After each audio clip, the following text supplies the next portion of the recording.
গরম গরম রুটি বা পরোটার সাথে আপনারা যদি এইভাবে মাশরুম রান্না করেন তাহলে খেতেও খুব সুন্দর লাগবে আর করতেও খুব একটা টাইম লাগবে না। হাতে মাত্র 10 মিনিট টাইম নিয়েই আপনারা এই মাশরুমটা খুব সহজে করে নিতে পারেন। ঘরোয়া জিনিস দিয়েই এই মাশরুমটা তৈরি করা যায়। আর মাশরুম খাওয়া সত্যিই শরীরের পক্ষে খুব ভালো। আর যারা মাছ মাংস ডিম খান না তারা এইভাবে খুব কম সময়ে মাশরুম রান্না করে রুটি বা পরোটার সঙ্গে খেতে পারেন। নমস্কার বন্ধুরা, রন্ধনিকা 48 চ্যানেলে আপনাদের সবাইকে স্বাগত জানাই। আজ আপনাদের একটা নতুন রেসিপি করে দেখাবো। চলুন তবে রেসিপিটা শুরু করা যাক। মাশরুমটা প্রথমে এইভাবে হাফ হাফ করে কেটে নিলাম। আপনারা ইচ্ছা করলে আরও ছোট করতে পারেন। আর এই মাশরুমগুলো আপনারা যে কোনো মলে কিনতে পেয়ে যাবেন। এখন সব মলেই এই মাশরুম রাখে, কোনো অসুবিধা হবে না। চট করে কিনে এনে খুব সহজে 10 মিনিট নিয়েই তৈরি করা যায়, তৈরি করা যাবে। প্রথমে মাশরুমটা কেটে নিলাম, তারপরে ক্যাপসিকাম দিলাম। আপনারা আপনাদের পছন্দ মতন সবজি দিতে পারেন। আমি এখানে শুধু ক্যাপসিকাম, রসুন আর পেঁয়াজ কুচি দিয়ে আপনাদেরকে করে দেখাচ্ছি। এতে গাজরও দেওয়া যাবে, তারপর বিনস দেওয়া যাবে। যে কোনো সবজি দিয়েই আপনারা ঠিক একইভাবে এই মাশরুমটা রান্না করে নিতে পারেন। ক্যাপসিকামটা লম্বা লম্বা করে কেটে নিয়ে পেঁয়াজটা কেটে নিয়েছি, তারপর রসুনটা কেটে নিলাম ছোট ছোট করে। আপনাদের কাছে অনুরোধ রইল আমার চ্যানেলটা আপনারা একবার ঘুরে দেখে আসবেন। ওখানে অনেক ভালো ভালো রান্না দেওয়া আছে, আপনাদের আশা করি ভালো লাগবে। ভালো লাগলে ছোট্ট করে একটা লাইক করে শেয়ার করে দেবেন। যারা মাছ মাংস খেতে ভালোবাসেন না তারা এইভাবে মাশরুম খেতে পারেন। আর মাশরুম শরীরের পক্ষে খুব ভালো। অনেকেই ভাবে কিভাবে মাশরুম রান্না করব। তবে মাশরুম রান্না করা খুব একটা কঠিন নয়। তাই আপনাদেরকে খুব সহজে কম সময় নিয়ে কিভাবে চটজলদি মাশরুম রান্না করা হয় সেটাই আজকে আপনাদের দেখাবো। প্রথমে সব সবজিগুলো কেটে নিলাম, তারপর একটা জায়গাতে জল দিয়ে দিলাম। জলটা যখন একটু গরম হয়ে যাবে তার ভেতর লবণ দিয়ে মাশরুমগুলো আগে ভালো করে ধুয়ে নিয়ে জলে ফুটিয়ে নিতে হবে। ভালো করে 1-2 মিনিট ফুটিয়ে নিতে হবে। ফোটানো হয়ে গেলে মাশরুমটা একটা ছাকনার ওপর দিয়ে জলটাকে ঝরিয়ে নিতে হবে। জলটা কিন্তু রেখে দিতে হবে, ফেলে দিলে হবে না। জলটা ঝরানো হয়ে গেলে তারপর একটা থালায় ঢেলে নিতে হবে। একটু যখন ঠান্ডা হয়ে যাবে তার ভেতর কর্নফ্লাওয়ার ছড়িয়ে দিতে হবে। কর্নফ্লাওয়ার ছড়ানো হয়ে গেলে তারপর স্বাদ অনুসারে একটু লবণ দিয়ে দেবো। লবণটা দেওয়ার পর গোলমরিচ গুঁড়ো ক্র্যাশ করে দিয়ে দেবো। এতে গন্ধটা খুব সুন্দর হয়, সেই কারণে একটু গোলমরিচ গুঁড়ো ক্র্যাশ করে দিয়ে দিলাম। দেওয়া হয়ে গেলে এইবার মাশরুমগুলোর সঙ্গে কর্নফ্লাওয়ারটা আর লবণটা আর গোলমরিচ গুঁড়োটা খুব সুন্দর করে মাখিয়ে নিতে হবে। মাখিয়ে একটুখানি রেখে দিতে হবে। আর গ্যাসে ফ্রাই প্যানটা বসিয়ে দিয়েছিলাম, তার ভেতর একটু বাটার দিয়ে দিলাম। আর এই সময় কিন্তু গ্যাসের ফ্লেমটা মিডিয়াম টু লো রাখতে হবে। একটু যখন বাটারটা গলে যাবে তখন 1 চামচ মতন সাদা তেল দিয়ে দেবো।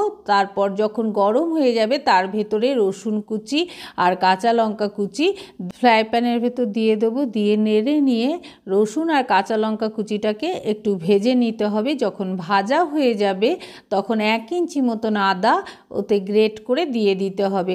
আদা দেওয়া হয়ে গেলে নেড়ে নিয়ে আদাটাকে একটু ভেজে নিতে হবে। যখন আদার গন্ধটা একটু চলে যাবে তখন তার ভেতর পেঁয়াজ কুচিগুলো দিয়ে দেবো। দিয়ে নেড়ে কিছুক্ষণ পেঁয়াজ কুচিটাকেও ভেজে নিতে হবে। যখন পেঁয়াজ কুচিটা অল্প ভাজা হবে তখন তার ভেতরে ক্যাপসিকাম কুচি দিয়ে দেবো। এইভাবে প্রথমে সব একে একে দিয়ে সবটা ভালো করে ভেজে নিতে হবে। ভাজা যখন হয়ে যাবে তখন আগে থেকে যে মাশরুমটা কর্নফ্লাওয়ার মাখিয়ে রেখেছিলাম সেই মাশরুমটা ফ্রাই প্যানের ভেতর দিয়ে দিতে হবে। দিয়ে নেড়ে একটু ভেজে নেব। এইভাবে কর্নফ্লাওয়ার মাখিয়ে যদি আপনারা মাশরুমটা করেন তাহলে খেতে খুব ভালো হবে।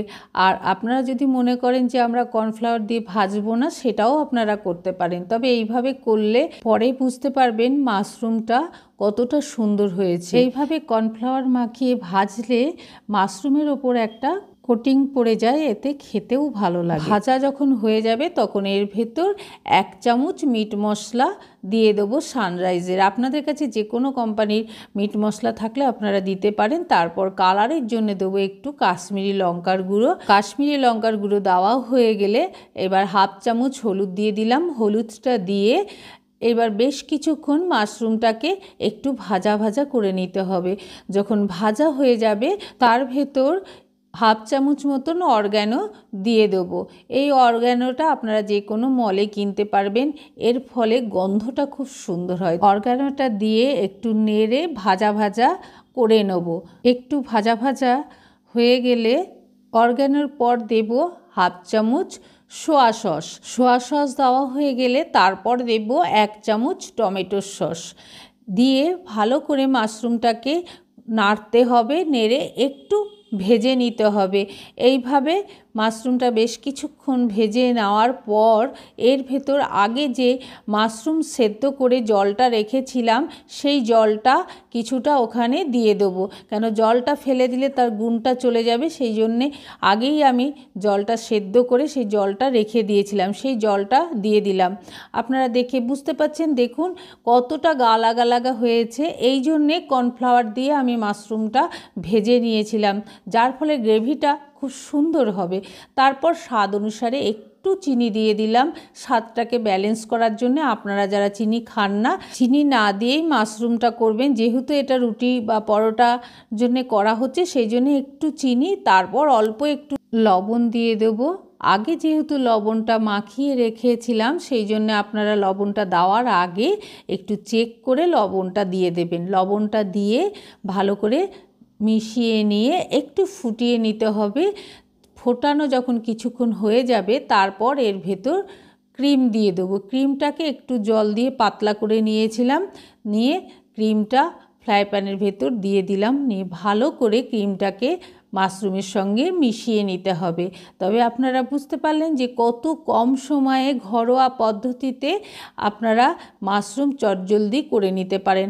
আপনাদের কাছে যদি ক্রিম না থাকে তাহলে আপনারা ক্রিমের পরিবর্তে দুধ দিয়ে দেবেন 1 কাপ। দুধটাকে একটু ফুটিয়ে ঘন করে দেবেন, তাহলে একই রকম টেস্ট চলে আসবে। এইবার ক্রিমটা দিয়ে বেশ কিছুক্ষণ ফুটিয়ে নেব।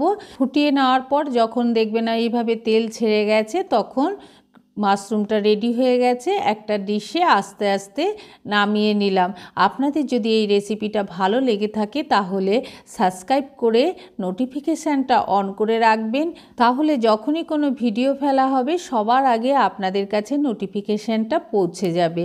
তাহলে খুব সহজেই কম সময়ে আপনাদের চটজলদি মাশরুম রান্না করে দেখালাম। আপনাদের যদি ভালো লাগে অবশ্যই কমেন্ট করে জানাবেন। কমেন্ট করলে উৎসাহ অনেক অনেক বেড়ে যায়। আপনারা সবাই ভালো থাকবেন, সুস্থ থাকবেন, সাবধানে থাকবেন। পরে আবার আপনাদের সঙ্গে নতুন একটা রেসিপি নিয়ে দেখা হবে। পুরো রেসিপিটা দেখার জন্যে অসংখ্য ধন্যবাদ।